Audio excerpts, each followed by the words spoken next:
பரிசுத்த நாமத்தினாலே உங்கள் யாவரையும் நான் வாழ்த்தி வரவேற்கிறேன், ஆசீர்வதிக்கிறேன். உங்களுக்கு ஒரு பிக்சர் காட்ட விரும்புகிறேன். இந்த பிக்சரை பார்த்த உடனே உங்களுக்கு என்ன தெரியுது? கடித்த ஒரு ஆப்பிள் பழம். வேற யாருக்கு என்ன தெரியுது? ரெண்டு ஃபேஸ் தெரியுதுல. ஸோ ஒவ்வொருத்தவங்க பார்க்கிற விதத்துல வித்தியாசம். இன்னொரு பிக்சர் பார்க்கலாம். இந்த பிக்சரை பாருங்க. ரெண்டு பேர் ஒரு பஸ்ல போயிட்டு இருக்காங்க. ஒரு சைடு இருக்கவங்களுக்கு என்ன இருக்கு? நல்ல பிக்சர் தெரியுது, நல்ல வெளிச்சம் தெரியுது, நல்ல மலை, செடி, கொடிகள் அப்படின்னு சொல்லி அவங்க டூரை நல்லா என்ஜாய் பண்ணிட்டே போறாங்க. ஆனா இன்னொரு பக்கம் உட்கார்ந்து இருக்கவங்களுக்கு ஃபுல்லா பாறையா கருப்பா இருக்கு. அந்த பக்கம் என்னடா இது இப்படி ஒரு டூரு அப்படின்னு சொல்ற மாதிரி அவங்களுடைய கண் தெரிகிறது. இதுல இருந்து இந்த ரெண்டு பிக்சர்ல இருந்து கண்ணோட்டம், ஒவ்வொருத்தருடைய பார்வை, ஒவ்வொருத்தருடைய பார்க்கிற விதம், ஒவ்வொருத்தர் யோசிக்கிற விதம் வித்தியாசமாய் வேறுபட்டதாய் காணப்படும். எப்பவுமே எல்லாருக்கும் ஒரே மாதிரி பார்க்கிறோம் அப்படின்னு சொல்ல முடியாது. அதனாலதான் அதிக நேரங்கள்ல சண்டைகள், பிரச்சனைகள் எழும்புறதுக்கும் காரணமா இருக்கும். சோ கணவன் ஒன்ன சொல்லுவாங்க, உங்களுடைய பார்வையில வேறையா தெரியும், மனைவி ஒன்ன சொல்லுவீங்க. சோ அது பிரச்சனையாக மாறக்கூடிய ஸ்தலமாக கூட சில இடங்கள்ல காணப்பட்டிருக்கலாம். சோ இன்னைக்கு இந்த கண்ணோட்டம் இதை அப்படியே மனசுல வச்சுக்கோங்க. இன்னும் ரெண்டு பிக்சர் நம்ம பின்னாடி பார்க்க வருவோம். சோ அந்த டைம்ல அதை நான் காட்டுறேன். இப்போதைக்கு நம்ம ஒரு சம்பவத்தை நம்ம பார்க்க இருக்கிறோம். இன்னைக்கு ஒரு பெரிய ஒரு தேவாலயம், ஓகே, நல்ல ஒரு மிகப்பெரிய பிரம்மாண்டமான தேவாலயம். நிறைய பேர் அந்த தேவாலயத்துக்கு வர்றாங்க. ஏன்னா அழகா இருக்கு அந்த தேவாலயம். அதுதான் ரொம்ப பிரதான அந்த ஊர்லயே. எல்லாரும் ஆண்டவரை தேடணுன்றதுக்காக தேவாலயத்துக்கு வருவாங்க, துதிப்பாங்க, ஆராதனை செய்வாங்க, ஆண்டவரை தேடி வருவாங்க, ஜெபிப்பாங்க, காணிக்கைகளை அள்ளி கொடுப்பாங்க. என்னெல்லாம் முடியுமோ ஆண்டவருக்காக செய்யறதுக்காகவே அந்த தேவாலயத்துக்கு வந்து கொண்டிருந்தாங்க. அப்படிப்பட்ட தேவாலயத்துல என்ன நடந்துச்சு அப்படின்றதெல்லாம் நம்ம பார்க்க இருக்கிறோம். சோ முதலாவது நீங்க பார்த்தீங்க அப்படின்னா, அந்த தேவாலயத்துக்கு வர்றவங்க எல்லாம் ஒரு கண்ணோட்டத்தோட வர்றாங்க. ஏதோ ஒரு கண்ணோட்டம், ஒவ்வொருத்தருக்கும் ஒவ்வொரு பார்வையோட, எல்லாரும் ஒரு எதிர்பார்ப்போட வந்து கொண்டிருக்கிறாங்க. அதுல அவங்களுடைய எதிர்பார்ப்பு எப்படி இருக்கு அப்படின்னு சொல்லி பார்த்தோம்னா,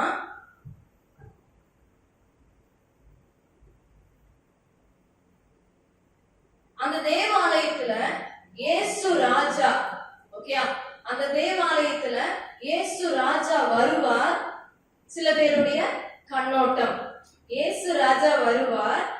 அவர் எப்படி இருப்பார் அப்படின்னு பார்த்தா, பெரிய கத்தி வைத்திருப்பார், அது அக்கினி மயமா இறங்கி வருவார், ரதங்கள்ல இறங்கி வருவார், வந்து எல்லாரையும் வெட்டி வீழ்த்த போகிறார், ஜெயம் எடுக்கிற ஒரு ராஜாவாய் வருவார் என்று சொல்லி அந்த தேவாலயத்துல காத்து கொண்டிருக்கிறார்.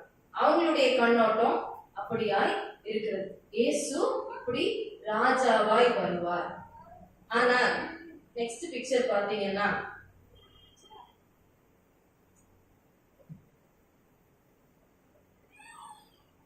ஆனா இயேசு ராஜாவாக வரல, ஒரு அழுது கொண்டிருக்கிற, இல்லைன்னா பால் குடிக்கிற, ரொம்ப யாருடைய உதவியாவது தேவைப்படும் சொல்லுகிற ஒரு கை குழந்தையாக வருகிறார். ஹல்லேலூயா. இந்த நாள்ல செய்தியை ரொம்ப கவனமா கேளுங்க. உங்க கண்ணோட்டம் எப்படி இருக்குன்றதுதான் இன்னைக்கு நம்ம ரொம்ப கவனமா பார்க்க போறோம். நிறைய பேருடைய கண்ணோட்டம், இயேசு ராஜாவா வந்து நியாயம் செய்ய போகிறார், நம்மளெல்லாம் இந்த அடிமைத்தனத்துல இருந்து, இந்த கஷ்டப்படுகிற இடத்துல இருந்து நம்மளை காப்பாற்ற போகிறார், நமக்கு ஒரு பெரிய காரியம் நடக்க போகுது, இயேசு ராஜாவா அப்படி வருவார் பாரு, நீங்க எல்லாம் முடிஞ்சீங்கடா, மேசியா வருவாரு, என்ன செய்ய போறா தெரியுமா அப்படின்னு சொல்லி காத்துட்டு இருக்காங்க. அதனாலேயே தேவாலயத்துக்கு தவறாம போகிறாங்க. செய்ய வேண்டிய சடங்குகளை எந்த தவறும் இன்றி செய்து கொண்டு வருகிறாங்க. பலி செலுத்துறாங்க, காணிக்கை செலுத்துறாங்க, துதிக்கிறாங்க, ஆராதிக்கிறாங்க, ஜெபிக்கிறாங்க. அதே தேவாலயத்துல ஒரு நபர் இருக்கிறார். அவர் தான் சிமியோன். லூக்கா 2ஆம் அதிகாரம் 25ஆம் வசனத்தில் முதல் லைன் மட்டும் படிங்க. அப்பொழுது சிமியோன் என்னும் பெயர் கொண்ட ஒரு மனுஷன் எருசலேமில் இருந்தான். அந்த எருசலேம்ல தான் அந்த தேவாலயம் இருக்கிறது. அந்த எருசலேம்ல சிமியோன் என்னும் பெயர் கொண்ட ஒரு மனுஷன் இருந்தான்.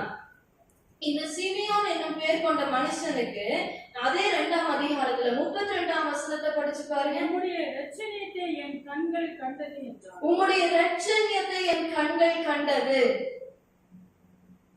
இயேசுவை என் கண்கள் கண்டது. கண்ணோட்டத்துல இருக்கிற வித்தியாசம். அந்த தேவாலயத்துக்கு அநேக குழந்தைகளை கொண்டு வராங்க, அநேக பேர் நடந்து போயிட்டு இருக்காங்க, அநேக பேர் விற்கிறதும் வாங்குறதும் பலி செலுத்துறதும் காணிக்கை செலுத்துறதும் ஜெபிக்கிறதும் துதிக்கிறதும் குழந்தைகளை கொண்டு வந்து போயிட்டு இருக்காங்க, வந்துட்டே இருக்காங்க. எல்லாருடைய கண்ணோட்டமும் இயேசு வந்தா இப்படிதான் வருவாரு, ராஜாவா வருவாரு, மேசியானா சும்மா இல்ல பயங்கரமா இருப்பாரு அப்படின்னு சொல்லி எதிர்நோக்கி காத்து கொண்டு இருக்கும் போது சிமியோன் மட்டும் அவருடைய கண்ணோட்டம், அவருடைய கண் பார்வை தெளிவா இருந்திருக்கு. உம்முடைய இரட்சணியத்தை என் கண்கள் கண்டது. நான் பார்த்த ஆண்டவரே இயேசுவை ஒரு குழந்தை ரூபத்துல மேசியாவாக உலக இரட்சகராக மீட்டெடுக்கிற ஒரு குழந்தை ரூபத்துல கையில ஒரு அம்மா தூக்கிட்டு வர்ற நிலைமையில மேசியா வர்றாருன்றத அவருடைய கண் மட்டும்தான் அந்த தேவாலயத்துல கண்டுபிடிச்சிருக்கு. நம்ம இன்னைக்கு இங்க தேவாலயத்துல உட்கார்ந்து இருக்கலாம், நம்ம அநேக முறை ஜெபிக்கலாம். இயேசு என்னுடைய வாழ்க்கையில வந்திருக்கிறாருன்றத நான் எப்படி கண்டுபிடிக்கிறேன்? என் கண்ணோட்டம் எப்படி இருக்கு? எனக்கு இப்படி ஒரு ஜெபம் வேணும், இப்படி ஒரு பதில் வேணும்ன்றதுக்காக நான் ஜெபித்து கொண்டிருப்பேன். எனக்கு பதில் அப்படிதான் கிடைக்கணும், ராஜாவா தான் வரணும், எனக்கு இப்படிதான் பதில் வரணும் நான் இங்க எதிர்பார்த்துட்டு இருப்பேன். ஆனா அவர் இங்க வேற மாதிரி பதில் செய்திருப்பார். இதை காட்டிலும் உன் நினைவுகளை காட்டிலும் என் நினைவுகள் மேலானதுன்னு சொல்லுகிற தேவன் குழந்தையா நான் கேட்கவே இல்லையா ஆண்டவரே? நான் ராஜா எல்லாம் கேட்டுட்டு இருந்தேன், நான் பதில் இப்படி எல்லாம் கேட்டுட்டு இருந்தேன், நீங்க இப்படி எனக்கு இப்படி பதில் செய்றீங்க அப்படின்னு நினைக்கும் போது தேவன் அந்த இடத்துலதான் மகத்துவமாய் வந்திருக்கிறார். பல வேளைகள்ல நான் ஜெபிக்கும் போதும் சரி, என் வாழ்க்கையில் நான் நடக்கும் போதும் சரி, நான் இயேசுவை காண முடியுதா? என்னால இயேசுவை பார்க்க முடியுமா? அந்த தேவாலயத்தை வேற யாருனாலையும் பார்க்க முடியல, எல்லாருடைய கண்களும் மூடி இருந்தது. இந்த சிமியோனுடைய கண்கள் தெளிவா சொல்லுது, ஓ ஆண்டவரே இயேசுவை கண்டேன், மேசியாவை நான் பார்த்துட்டேன், இனி நான் சமாதானத்தோட நான் போயிடுவேன். இன்றைக்கு காலை வேளையில நான் ஒவ்வொரு முறை ஜெபிக்கிறேன், நான் தியானிக்கிறேன், நான் பைபிள் படிக்கிறேன், நான் ஆலயத்துக்கு போகிறேன், என்னால ஒவ்வொன்றிலும் இயேசுவை காண முடியுதா முடியலையா? இதுல எனக்கு இயேசு இருக்காருங்க.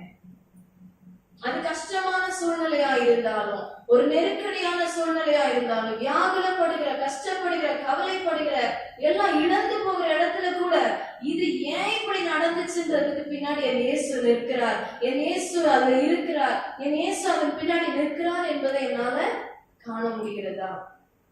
ஹல்லேலூயா. பிசாசானவன் இதுக்கு பின்னாடி இருக்கான்றத இயேசு காண்பித்து கொடுக்கிறார். ஹல்லேலூயா. நானும் கூட இருக்கிறேன், எனக்கு இன்னைக்கு இவ்வளவு ஸ்ட்ரென்த்தா, இவ்வளவு பலனா, இவ்வளவு வந்து நிக்கணும் அப்படின்னா அங்க இருக்கிறது எல்லாவற்றையும் நான் நிறைவேற்றி வரும்போது ஆண்டவர் சொல்றாரு, அங்க நிக்கிற இயேசுவை பாத்தியா? உன் கூட நின்ன இயேசுவை பாத்தியா? உன்னை நடத்துகிற இயேசுவை பார்த்தாயா? நமக்கு ஒருவேளை அலக்கழிப்பு போல தெரிஞ்சிருக்கலாம், நமக்கு ஒருவேளை தூக்கமே இல்ல, கவலையா இருக்கு, ஒண்ணும் நடக்க மாட்டேங்குன்னு தெரிஞ்சிருக்கலாம். நம்ம அதையவே பார்த்து கொண்டு இருக்கலாம். ஏன்னா ஜெபிச்சனே, நான் இவ்வளவு ஆயத்தப்பட்டனே, நான் இவ்வளவு ப்ரேயர் பண்ணனே, இவ்வளவு ஃபாஸ்டிங் இருந்தனே, ஆனா எங்க ராஜாவை காணோம்? கத்திய தூக்கிட்டுல அவர் வரணும், அவர் என்ன இப்படி ஒரு பதில் கொடுக்கிறாரு? என்ன இவ்வளவு கஷ்டமா இருக்கு? ஆனால் அவைகளின் நடுவில் நாம் இயேசுவை காண அறிந்திருக்க வேண்டும். தினந்தோறும் காலைதோறும் செய்கிற ஒவ்வொரு வேலையிலும், ஒவ்வொரு காரியத்திலும் இயேசுவை அறிந்திருக்கேன். ஏன் நான் இங்க சிமியோன் என்ன பண்றாரு தெரியுமா? 25ஆம் வசனத்தின் பின் பகுதி இப்ப படிச்சு பாருங்க. இஸ்ரவேலின் ஆண்டவர காத்திருக்கிறவனாயும் இருந்தான், அவன் மேல் பரிசுத்த ஆவி இருந்தார். 25ஆம் வசனம் ஃபுல்லாவே படிக்கலாம். அப்பொழுது சிமியோன் என்னும் பெயர் கொண்ட ஒரு மனுஷன் எருசலேமில் இருந்தான். அவன் நீதியும் தேவ பக்தியும் உள்ளவனாயும் இஸ்ரவேலின் ஆதரவர காத்திருக்கிறவனாயும் இருந்தான். அவன் மேல் பரிசுத்த ஆவி இருந்தார். அவர் மேல் பரிசுத்த ஆவி இருந்தார். ஹல்லேலூயா. இந்த காலை வேளையிலே நான் பரிசுத்த ஆவியானவரால் நடத்தப்படுவேனே ஆனால் என்னால் மாத்திரம்தான் இயேசுவை காண முடியும். ஹல்லேலூயா. அது இக்கட்டான சூழலிலும் சரி, கஷ்டமான, நெருக்கடியான, ரொம்ப சந்தோஷமான எந்த சூழலிலும் நான் பரிசுத்த ஆவியானவரால் நிரம்பி இருக்கும்போது மாத்திரமே என் கண்ணுக்கு மட்டும்தான் பரிசுத்த இயேசுவை காண்பித்து தருகிறார். இன்னைக்கு யோசிச்சு பாருங்க, என் வாழ்க்கையில கஷ்டங்கள்ல, துன்பங்கள்ல, பாடுகள்ல, சந்தோஷமான நிகழ்வுகள்ல நான் இயேசுவை பார்க்க முடியல அப்படின்னா பரிசுத்த ஆவியானவரை விட்டு நான் தூரமாய் போகக்கூடாது. அவர் எனக்குள்ள இருக்கிற தேவனை நான் அனல் கொள்ள செய்திருக்கிறேன். நான் என்னால பார்க்க முடியல இயேசுவை. அங்க இருந்த தேவாலயத்துல வேற ஒருத்தருடைய கண்ணும் இந்த குழந்தை மேல போகவே இல்லை. ஓ இயேசு மேசியா அப்படின்னு யாரும் ஓடியே போகல. ஆனால் சிமியோன் மாத்திரம் கண்டு கொண்டார். பரிசுத்த ஆவியானவர் அவர் மேல் இருந்தார். நம்ம மேல பரிசுத்த ஆவியானவர் வந்து வாசமாய் தங்கி இருக்க வேண்டுமானால் சிமியோன் இடத்துல காணப்பட்ட அந்த 3 குணாதிசயங்கள், முதலாவது என்னது? அவன் நீதி உள்ளவனாயிருந்தார். நீதியும் பரிசுத்தம் உள்ளவர்களிடத்துல, பரிசுத்தமாய் நடந்து கொள்கிறவரிடத்துல தேவன் தாமே வந்து வாசம் பண்ணுகிறார். இன்னைக்கு என்கிட்ட பரிசுத்தம் காணப்படுகிறதா? இந்த क्वेश्चन எப்பவுமே கேட்கப்படுகிறது. அப்படின்னா அது எவ்வளவு முக்கியமான क्वेश्चना இருக்கும். அடிக்கடி கேட்கப்படுது, நான் பரிசுத்தமா இருக்கிறேனா? தேவனுக்கு பிரியமாய் நடந்து கொண்டாலே மாத்திரம் பரிசுத்த ஆவியானவர் எனக்குள் இருப்பார். பரிசுத்த ஆவியானவர் இருக்கும் போதுதான் என் வாழ்க்கையில் ஒவ்வொரு காரியத்திலும் இயேசுவை நான் காண முடியும். ஹல்லேலூயா. இயேசுவை காண முடியும். நீங்க இல்லாத பகுதியில இயேசுவை காண முடியும். உங்க பிள்ளைகளை நடத்த முடியாத இடங்கள்ல இயேசுவை காண முடியும். உங்களுடைய வேலை ஸ்தலங்கள்ல இயேசுவை காண முடியும். உங்கள் வருமான பகுதிகளில் இயேசுவை காண முடியும். நான் பரிசுத்த ஆவியானவரால் நிறைந்து இருக்கணும்னா முதலாவது என்கிட்ட பரிசுத்தம் காணப்பட வேண்டும்.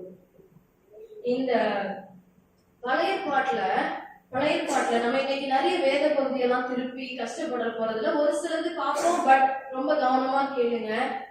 ரொம்ப சின்ன டாபிக், சிம்பிளான டாபிக் தான். ஆனா ரொம்ப அர்த்தம் கொள்ளுகிற ஒரு, எத்தனை பேர் எவ்வளவு எடுத்துக்கிறீங்களோ அவ்வளவுக்கு அதை பெற்றுக்கொள்ள போகிறோம். ஹல்லேலூயா.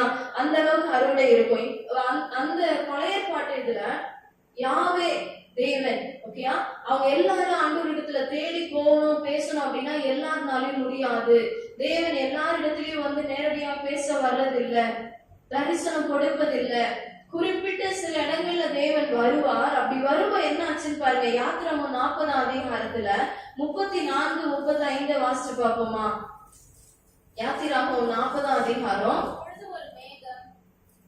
அப்பொழுது ஒரு மேகம் ஆசரிப்பு கூடாரத்தை மூடினது. கர்த்தருடைய மகிமை வாசஸ்தலத்தை நிரப்பிச்சு. மேகம் அதன் மேல் தங்கி கர்த்தருடைய மகிமை வாசஸ்தலத்தை நிரப்பினதினால் மோசே ஆசரிப்பு கூடாரத்திற்குள் பிரவேசிக்க கூடாமல் இருந்தது. ஹல்லேலூயா. இந்த ஆசரிப்பு கூடாரம் இதெல்லாம் குறித்து நாங்க பைபிள் ஸ்டடிலையும் கொஞ்சம் பார்த்துட்டு இருந்தோம். சோ அதுல வந்து ஒரு பிரதானமான ஆசாரிய கூடம், இல்லைன்னா அந்த மகா பரிசுத்த ஸ்தலம் அப்படின்னு சொல்ற இடத்துல யாருனாலையும் உள்ள போக முடியாது. தேவனை நேரடியாக போய் சந்திக்க முடியாது, தரிசிக்க முடியாது. அவருடைய மகிமையே அந்த ஆலயத்தை மூடினால ஒரு நபர்னால உள்ள வந்து போக முடியாத அளவுக்கு அவ்வளவு தேவ மகிமை நிரம்பி இருந்தது. இன்னொரு பகுதி 1 ராஜாக்கள் 8ஆம் அதிகாரம் 10, 11 வசனத்தை படிச்சு பாருங்க. 1 ராஜாக்கள் 8ஆம் அதிகாரம் 10, 11 வசனங்கள். ஆசாரியர்கள் பரிசுத்த ஸ்தலத்திலிருந்து புறப்படுகையில் மேகமானது கர்த்தருடைய ஆலயத்தை நிரப்பிற்று. கர்த்தருடைய ஆலயத்தை நிரப்பிச்சு ஆசாரியர்களால அவங்களுடைய காரியங்களை செய்ய கூடாம நிற்க கூடாம போயிற்று அப்படின்லாம் அடுத்த வசனத்துல பார்க்க முடியும். அவர்களுடைய பணிகளை செய்ய முடியாத அளவுக்கு தேவ மகிமை, தேவ பிரசன்னம் அப்படி வந்து நிரப்பிற்று. எத்தனை பேர் இந்த இடத்துல நம்ம இணைந்து வந்து கொண்டு இருக்கிறோம்? கர்த்தர் தேவன் பழைய பாட்டு காலத்துல நம்ம யாரும் இப்ப வாழ்ந்து கொண்டு இருக்கல. அவர் அங்க குறிப்பிட்ட யாராவது ஒருத்தர் தான் என்ன பண்ண முடியுது? நேருக்கு நேர் சந்திக்க முடியுது, பேச முடியுது, மகிமையினால் நிரப்ப முடியுது, ஆலயத்தை தான் நிரப்ப முடியுது. ஆனா எனக்கு வேண்டியது இதல்ல. எனக்கு மனுஷங்க வேணும், என் பிள்ளைகள் வேணும், என் சாயலில் படைக்கப்பட்ட, என் ரூபத்தில் உருவாக்கப்பட்ட என் மகளோடு, என் மகனோடு நான் இணைந்திருக்கணும். அவங்க கூட நான் பேசணும். டைரக்டா பேச முடியல. அவர் அங்க உள்ள இருக்காருன்னா வெளியில நின்னுட்டு ஜனங்கள் என்ன பண்ணிட்டு இருப்பாங்க? ப்ரே பண்ணிட்டு இருப்பாங்க. யாராவது ஒருத்தர் நல்லா பரிசுத்தமாக்கப்பட்ட ஒரே ஒரு ஆசாரியன், அதுவும் இடுப்புல ஒரு கயிறு கட்டி தான் என்ன பண்ணுவாங்க? உள்ள அனுப்புவாங்க. சோ அப்படி ஏதாவது அவர் தப்பு பண்ணியிருந்தா, மறித்து போனால் கயிறை இழுப்பாங்க. அவர் செத்த ஒரு சடலமா தான் வெளியே வருவார். அவ்வளவு மகா பரிசுத்தமான தேவன், என்னால இந்த ஜனங்க கூட டைரக்டா பேச முடியல, பார்க்க முடியல, அவங்களுடைய அசுத்தங்களின் நிமித்தம் சொல்லும் போதுதான் புதிய பாட்டுல இயேசுவை தேவன் என்ன பண்றாரு? அனுப்பி வைக்கிறார். தேவன் தாமே தன்னுடைய சொந்த குமாரனை ஜீவ பலியாய் ஒப்பு கொடுக்க அனுப்பினால, குமாரன்னு சொன்ன உடனே ஏதோ குழந்தை, ஒண்ணும் தெரியாது, ஏதோ பலி செலுத்த அனுப்பப்பட்ட ஒரு குழந்தை கிடையாது. அவரே தெய்வமாக இறங்கி வந்தவர். ஹல்லேலூயா! அவரே தேவன், அவரே மனுஷன், முழு மனுஷனாக முழு தெய்வமாக இறங்கி வந்து அப்பதான் மனுஷன் கூட உறவாடுறாரு. எவ்வளவு அழகான ஒரு பகுதியில மனுஷன் கூட வந்து உட்கார்றாரு, பேசுகிறார், சாப்பிடுறாரு, தூங்குறாரு, ஜெபிக்கிறார். மனுஷனோடு மனுஷனா ஒட்டி ஒட்டி ஒட்டி உறவாடி வாழ்ந்து கொண்டிருக்கும் போது, நான் வந்தது இதுக்காக மட்டும் இல்ல, உங்க கூட சும்மா ஒட்டிட்டு போறதுக்கு நான் வரல. ஹல்லேலூயா! இந்த பகுதிய தேவன் இங்க வந்த பிறகுதான் எனக்கு பேச வைத்தார். அதனால நான் உங்களோடு சொல்லிக் கொண்டு இருக்கிறேன். கர்த்தர் நம்மோடு இது பேச சித்தம் கொண்ட பகுதியா இருக்கிறது.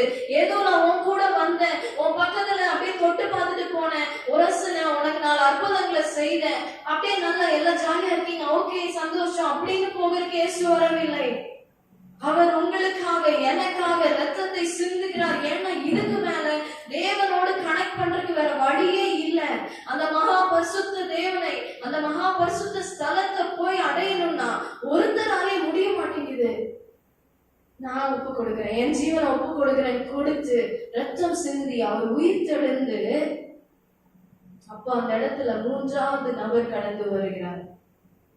அவர் 3வது நபரா இருக்கனால ஏதோ கடைசியா வந்தவரு, அவருக்கு முக்கியத்துவம் அவ்வளவு இல்ல, லாஸ்டான நபர்.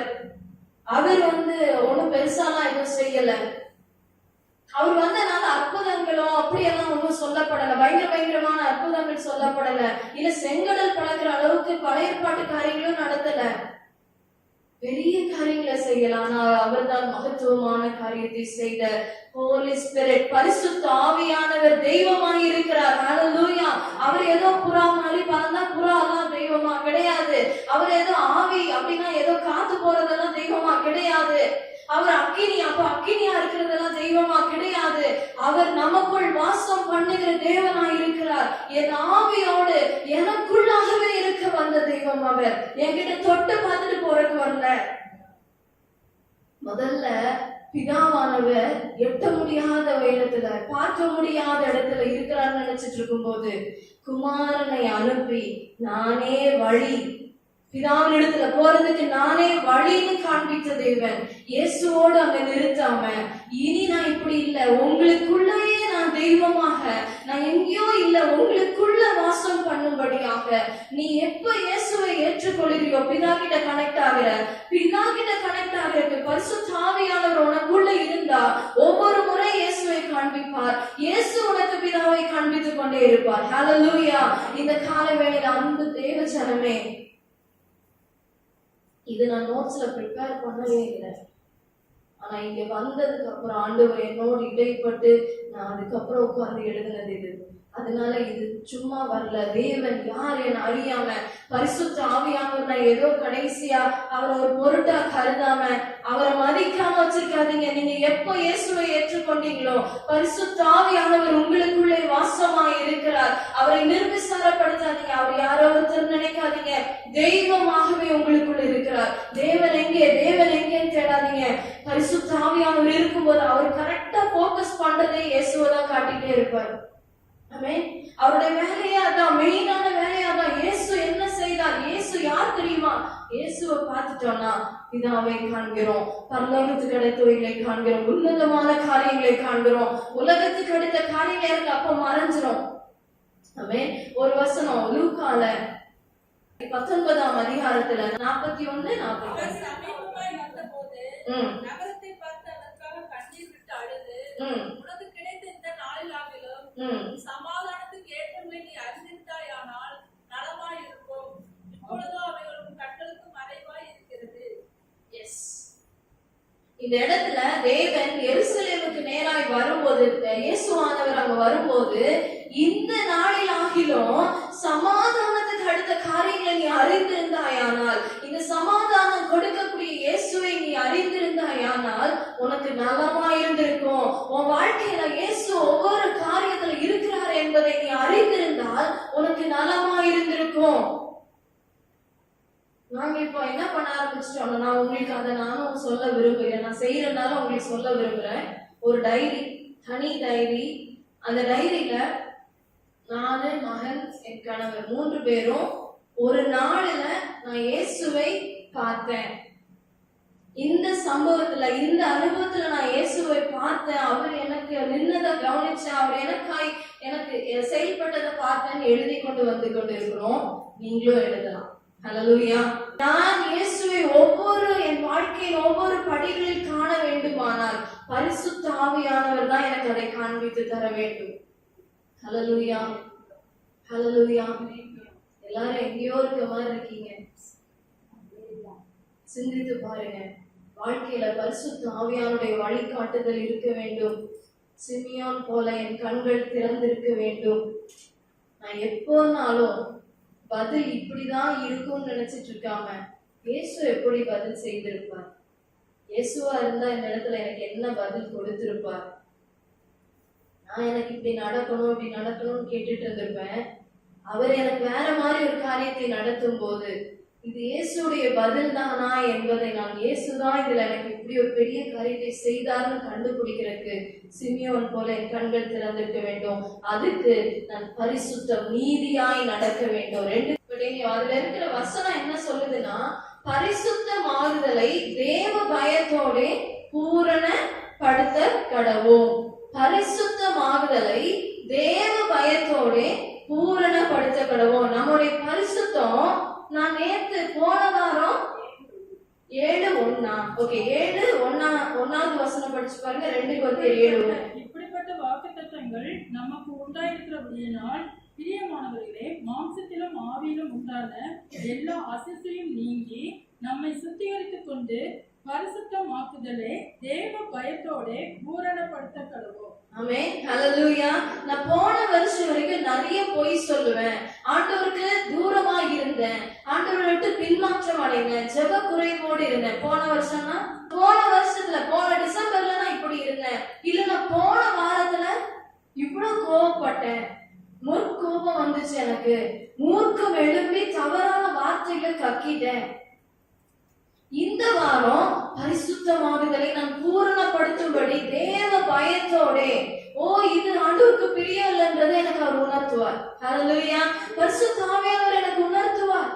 சோ என்னுடைய வாழ்க்கையில நான் ஒவ்வொரு முறையும் பரிசுத்த ஆவியானவரை நான் கண்டு கொள்ள வேண்டும். எனக்கு அவர் வழி நடத்துறதை நான் பார்க்கணும். நான் இது தப்பு பண்றேன், ஐயோ இந்த இடத்துல இது எனக்கு சரியா படலையே, இது ஏதோ ஒரு காரியத்தை எனக்கு தூண்டுகிறதே, நான் இங்க பாவம் செய்கிறேனே, இந்த இடத்துல நான் வேஷம் போடுகிறேனே, நான் இந்த இடத்துல மாறி பேசிடுறேனே, என்னோட குற்றப்படுத்திடுறேனே, டக்குன்னு யோசிச்சா இப்பதான் இதை நான் செய்யக்கூடாதுன்னு போன மாசம் தான் தீர்மானம் எடுத்திருந்தேன். நேத்து உடச்சிட்டேன்.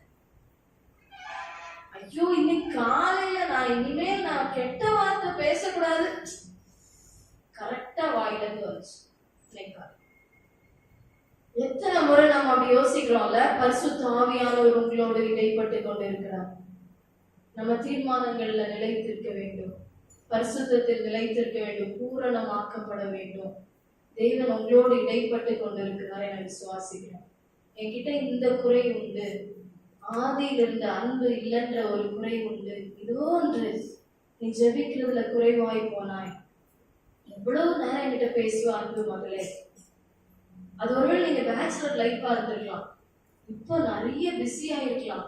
ஆனா தேவனோடு செலவிடுகிற, தேவனோடு பேசி இருக்கிற நேரத்துல உங்களுக்கு கிடைக்கிற அந்த சந்தோஷத்தை வேற எங்கேயும் பெற முடியாது.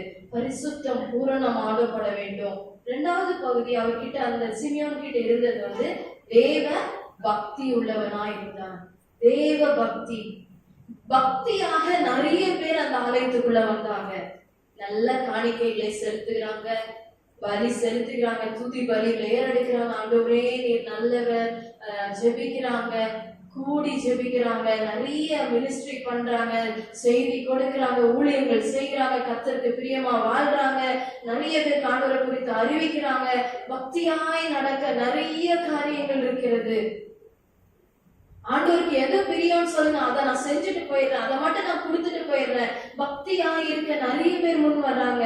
யாக்கோபு 1ஆம் அதிகாரம் 27ஆம் வசனத்தை வாசித்து பார்ப்போம். யாக்கோபு 1:27. திக்கற்ற பிள்ளைகளும் விதவைகளும் கடும் உபத்திரவங்களிலே அவர்களை விசாரிக்கிறதும் உலகத்தால் கரைபடாததற்கு தன்னை காத்துக் கொள்வதுமே பிதாவாகிய தேவனுக்கு முன்பாக மாசில்லாத சுத்தமான பக்தியாய் இருக்கிறது. ஹல்லேலூயா. இன்னைக்கு அப்பா சொல்லிட்டு இருக்கும் போதும் ஆசாரியன் லேவியன்னா நிறைய அவங்களுடைய கடமைகளை நிறைவேற்றுகிறதுல, அவங்க ஊழியர்களை செய்கிறதுல, இல்லைன்னா நான் ரொம்ப கரெக்டா இந்த டைம் ஜெபிச்சிருவேன், அந்த டைம் நான் வேற எதையும் செய்ய மாட்டேன், அந்த மாதிரி ரொம்ப சின்சியரா நிறைய பேர் சடங்காச்சாரமாக ட்ரெடிஷ்னலாக நான் சர்ச்சுக்கு போறது, நான் பண்டிகைன்னா கண்டிப்பா ஆசரிச்சிருவேன், இந்த நாள்ல நான் ஆண்டவருக்காக இந்த ஃபாஸ்டிங்க இருந்துருவேன், என்ன ஆனாலும் காலை நான் எப்படியாவது ஒரு வசனமாவது படிக்காம நான் போக மாட்டேன், சடங்காச்சாரங்களை நான் விடுவதில்லை, நான் சரியா பண்ணிட்டு இருக்கேன்னு நிறைய பக்தியாய் வந்தவர்கள் அந்த ஆலயத்தில் உண்டு. ஆனா அவங்க கண்ணோட்டம், அவங்களுடைய எண்ணங்கள், அவங்களுடைய காரியங்கள் வித்தியாசமா இருந்தது. இந்த சிமியோன் இடத்துல பக்தி இல்ல, தேவனுக்கு உகந்த பக்தியா இருந்தது. ஹல்லேலூயா. தேவனுக்கு முன்பாக அது உகந்த பக்தியா இருந்தது. காணிக்கை கொடுக்கும் போதும், பிறருக்கு உதவி செய்யும் போதும், யாருக்கும் மனுஷருக்கு முன்பாக துதி எழும்பாதபடிக்கு, மனுஷரை துதிக்காதபடிக்கு ரொம்ப கவனமா செலுத்துவது, கர்த்தருக்கு பிரியமாய் கர்த்தரிடத்துல அவ்வளவு வாஞ்சையோடு கொண்டு கொடுப்பது. அதே நேரத்துல உலகத்தால் கரைபடாத ஒரு வாழ்க்கை, தன்னை உலகத்தால் எந்த விதத்திலும் கரைபடாத ஒரு வாழ்க்கை, உலகத்தில் இருக்கிறதற்கு எதிர்த்து நிற்கிற ஒரு வாழ்க்கையோடு இந்த சிமியோன் காணப்பட்டார். மூன்றாவது காரியம், லாஸ்ட் ஒன் என்ன சொல்லுது? ஆறுதல் வர காத்திருந்தார். காத்திருக்கிற பிள்ளைகளுக்கு பரிசுத்த ஆவியானவர் நிரப்புகிறார். ஹல்லேலூயா. ஆறுதலுக்காக காத்திருக்கிறீங்களா? ஒரு அற்புதத்துக்காக காத்திருக்கிறீங்களா? ரொம்ப நாளா பல விஷயங்களுக்காக காத்திருந்து இழைத்து போனீங்களா? மனம் சோர்ந்து போயிருக்கா? இதுக்கு மேல இதுக்கு நான் எப்படி ஜெபிக்கணும்னு தெரியலன்னு நினைச்சு உட்கார்ந்துருக்கீங்களா? பரிசுத்தமா இருக்கேன், நான் என்னால முடிஞ்ச வரைக்கும் நானு பரிசுத்தத்தை பூர்ணப்படுத்த நான் முயற்சி செய்து கொண்டே இருக்கிறேன். நான் ஒவ்வொரு முறையும் கர்த்தருக்கு பிரியமாய் வாழ, தேவ பக்தியோடு இருக்க, அவருக்கு பிரியமாய் ஆராதனை செய்ய, யாரோ கேட்கணுன்றக்காக பாடுறதில்ல, யாரோ ஒருத்தர் என்னை பார்த்து நல்ல அழகா வர்ஷிப் நடத்துறீங்க, சூப்பரா ஜெபம் நடத்துறீங்க, எவ்வளவு அழகா செய்தி கொடுத்தீங்க, இதற்கல்ல. என் தேவ நாமம் மகிமைப்படும்படியாக, என் தேவனே நான் உண்மை அவ்வளவு தேவ பக்தியோடு நான் அதுக்குதான் வந்தப்பா, வேற யாருக்காகவும் அல்ல. நான் ஒரு பேர் கிறிஸ்தவனாய் வாழ்ந்து கொண்டிருக்க அல்ல, காணிக்கை தசமங்கலம் கரெக்டா கொடுத்துடுறேன் அது சொல்றதுக்காக அல்ல. என் தேவன் என் எல்லாவற்றிலும் எல்லாமா இருக்கிற அவரை நான் எப்போதும் பார்த்து கொண்டிருக்கிறேன். அவருக்கு நான் துதி செலுத்த வந்தேன், அவருக்கு நான் கொண்டு வந்தேன், அவரை நான் மகிமைப்படுத்த வந்தேன்னு சொல்லும் போது அதுவே உகந்த தேவ பக்தி, அதுவே உகந்த காணிக்கையாய், அதுவே உகந்த துதியாய் இருக்கிறது. கடைசியா காத்திருக்கிற பிள்ளைகள், சங்கீதம் 27:14 வசனம் நிறைய பேருக்கு தெரிந்த வசனமா இருக்கும். சங்கீதம் 27:14.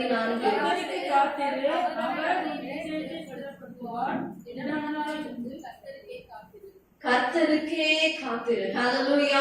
யாருக்காகவோ காத்திருக்காதீங்க. யாரோ வருவாங்க, ராஜா வருவாரு, அவரு வருவாரு, பயங்கரமா குதிரையில வருவாரு, என்னை காப்பாத்துறதுக்கு, என்னை தூக்கி மீட்டு எடுக்கிறதுக்கு, எனக்கு அதிசயம் பண்றதுக்கு யாரோ எழுப்பி வருவாங்க அல்ல. கர்த்தருக்கே காத்திரு. அவர் செய்கிற அந்த அற்புதம் சின்னதா இருக்க மாதிரி தெரியலாம், பார்க்கறதுக்கு அற்பமா, குழந்தை கையில தூக்கிட்டு வர குழந்தைய போய் மேசியாவா, தனக்கே சாப்பாடு வேணும்னா அழுதுதான் கேட்க தெரியும். இவர் எப்படி நம்மளெல்லாம் காப்பாத்துறது? யார் கண்ணிலையும் படல. ஆனால் காத்திருக்கும் போது ஆறுதல் வர வேண்டுமானால், ஆறுதலுக்காக காத்திருப்பீர்களானால், பரிசுத்த ஆவியானவர் உங்கள் மேல் கடந்து வரும்போது இயேசு எந்த ரூபத்தில் வந்தாலும் கண்டு கொள்வீர்கள். ஹல்லேலூயா. எந்த ரூபத்தில் வந்தாலும், எந்த இடத்துல வந்தாலும், என் இயேசு அங்க வந்தார், என் அருகில் இருந்தார், எனக்கு அதை பரிசுத்த ஆவியானவர் வெளிப்படுத்துகிறார். சிமியோனுடைய கண்ணோட்டம் வித்தியாசமா இருந்தது. லூக்கா 2ஆம் அதிகாரம் 25ஆம் வசனத்தின் கடைசி பகுதி நம்ம வாசிச்ச அதே பகுதி தான். சிமியோன் மேல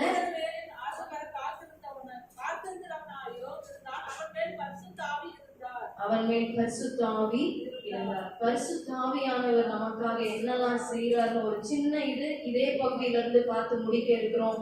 2ஆம் அதிகாரத்துல 26ஆம் வசனத்தின் கடைசி பகுதியை பாருங்க. பரிசுத்த ஆவியினாலே அவனுக்கு அறிவிக்கப்பட்டிருந்தது. பரிசுத்த ஆவியானவர் நம்மளோடு பேசுகிறவராய் இருக்கிறார். அவர் ஏதோ ஆவியா இருக்கனால என்னால பார்க்க முடியல, அவர் சொல்றது கேட்காது நினைக்காதீங்க. அவர் உங்களோட பேசுகிற தெய்வம், அறிவிக்கிறார். நீங்க எவ்வளவுக்கு எவ்வளவு பரிசுத்தமாகிறீங்களோ, எவ்வளவுக்கு எவ்வளவு பரிசுத்தமாகிறீங்களோ, மனுஷ ஆவி வெளியே போய் பரிசுத்த ஆவி நிரம்புகிறது. எவ்வளவுக்கு எவ்வளவு தேவனுக்கு உகந்த பக்தியை காண்பிக்கிறீங்களோ, நான் மனுஷனுக்கு முன்பாடி எவ்வளவு முழங்கால் படித்தாலும் எனக்கு அது பிரயோஜனம் இல்ல. நான் மனுஷனுக்கு காண்பிக்கும்படி எவ்வளவு பாடல் பாடி எனக்கு பிரயோஜனம் இல்லை, எவ்வளவு ஜெபித்து எவ்வளவு காரியங்கள் செய்தும் பிரயோஜனம் இல்லை. அதனாலதான் ஆண்டவர் சொல்லும் போது, நீ ஜெபிக்கும் போது அறை விட்டு என்ன பண்ண கூட்டி எல்லாருக்கும் நீ தெரியப்படுத்தணும்னு அவசியம் இல்ல. எல்லாருக்கும் நீ கொட்டு மேளங்களை அடித்து நான் காணிக்க கொடுக்கிற உதவி செய்கிறேன்னு காட்டணும்னு அவசியம் இல்ல. ஆனால் செய்கிற ஒவ்வொன்றிலும் தேவ பக்தியோடு செய்து வாருங்கள். பரிசுத்த ஆவியானவருக்காய் காத்திருங்கள். ஆறுதல் வர கர்த்தரையே நோக்கி அமர்ந்திருங்க. நிரப்பப்படும் போது அவர் உங்களோடு பேசுவார். இங்க பரிசுத்த ஆவியானவர் தாமே அவனுக்கு அறிவித்திருந்தார். வேற யாரும் நியூஸ் சொல்லல. உனக்கு தெரியுமா, ரட்சகர் மேசியா வருவார், பார்க்காம நீ சாக மாட்டேன்ற விஷயத்த வேற யாரும் தீர்க்கதரிசியோ யாரும் சொல்லல, பரிசுத்த ஆவியானவர் தானே சொன்னார். உங்களுக்குள் இருக்கிற பரிசுத்த ஆவியானவர் தாமே உங்களுக்கு நடக்க போகிற காரியங்களை, நீங்கள் மரிக்கும் முன் எதெல்லாம் பார்க்க போறீங்க, உங்க பிள்ளைகளுடைய ஆசீர்வாதத்தை பார்ப்பீர்கள். ஹல்லேலூயா. பிள்ளைகள் சமாதானத்தோடு வாழ்கிறதை பார்ப்பீர்கள். உங்கள் வீடு கட்டப்படுகிறதை காண்பீர்கள். மரிக்கும் முன்பாக நான் சாகும் முன்பாக ரட்சணியத்தை என் கண்கள் காணும், ரட்சிப்பை நான் பார்ப்பேன். ரொம்ப நாளா இந்த மனுஷனுக்காக ஜெபிக்கிறேன், ரட்சிக்கப்பட்ட அப்பா வேகம் தூக்கி கொண்டு வருகிறார், உன் கண்கள் காணும்படி செய்வேன்னு பரிசுத்த ஆவியானவர் தாமே அங்க சொல்லுகிறார். ஹல்லேலூயா. வேற யாரோ சொல்லல. இன்னைக்கு உங்களுக்குள்ள இருக்கிற பரிசுத்த ஆவியானவர், நீ மரிக்கும் முன்பாக, நீ ரொம்ப ஆர்வமாய் கேட்டுட்டு இருக்கியே, ஆறுதல் வர காத்து கொண்டு இருக்கிறியே, அந்த ஆறுதலை நான் காண்பிப்பேன், அந்த மேசியாவை நான் உனக்கு காண்பிப்பேன். ஆனா உன் கண்ணு தெளிவா கண்ணோக்கமா இருக்கணும். நான் கரெக்டா கண்டுபிடிக்க தெரியணும். என் இயேசு இந்த இடத்துல இருந்தார், என் பிள்ளையுடைய வாழ்க்கையில, என் கணவனுடைய வாழ்க்கையில, என்னுடைய சொந்த பந்தங்கள் வாழ்க்கையில, என்னுடைய வாழ்க்கையில இயேசு இருந்தார். அடுத்த இயேசு பரிசுத்த ஆவியானவர் என்ன செய்யறார் தெரியுமா? 2ஆம் அதிகாரத்துல 27ஆம் வசனத்தின் முதல் பகுதி. அவன் ஆவியின் ஏவுதலினால் தேவாலயத்திலே வந்திருந்தார். ஆவியானவர் ஏவுகிறவராய் இருக்கிறார். ஹல்லேலூயா.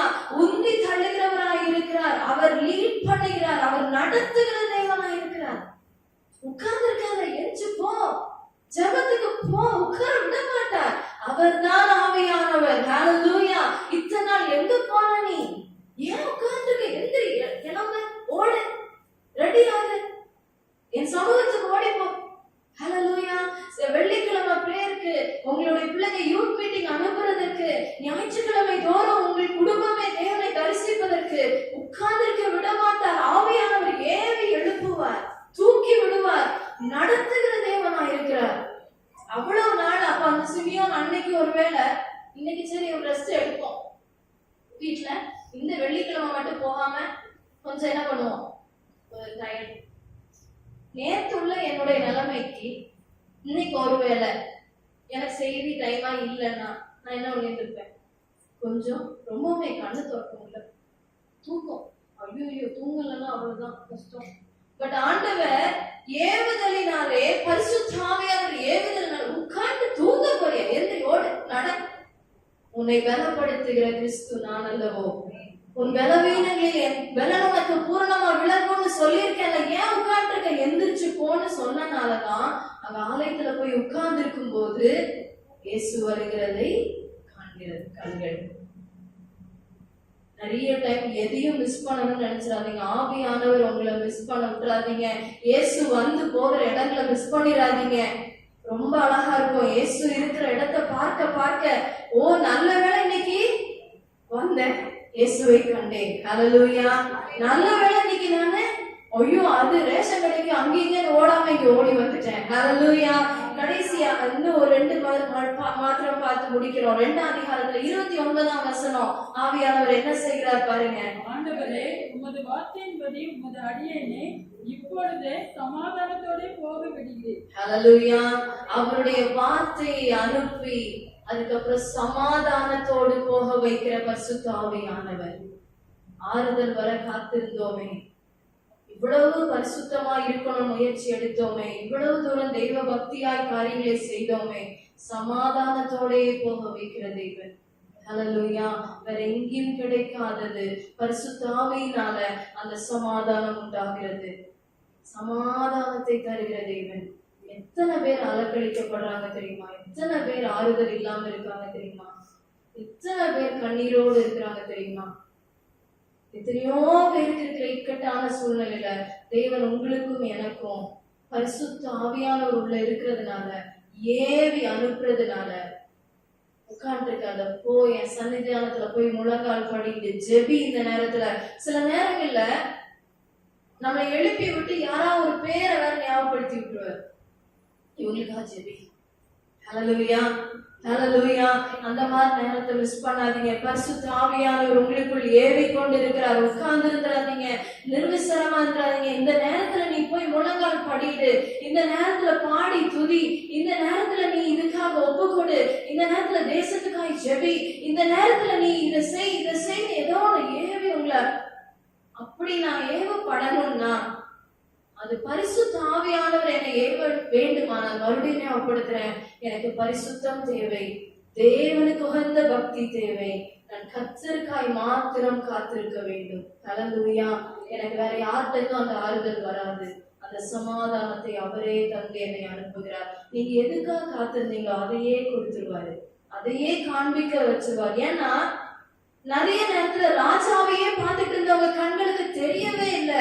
கடைசி வரைக்கும் அவங்களுக்கு அந்த சமாதானம் இல்லை. ராஜா வரல, பலி செலுத்து முடிய மாட்டேங்குது.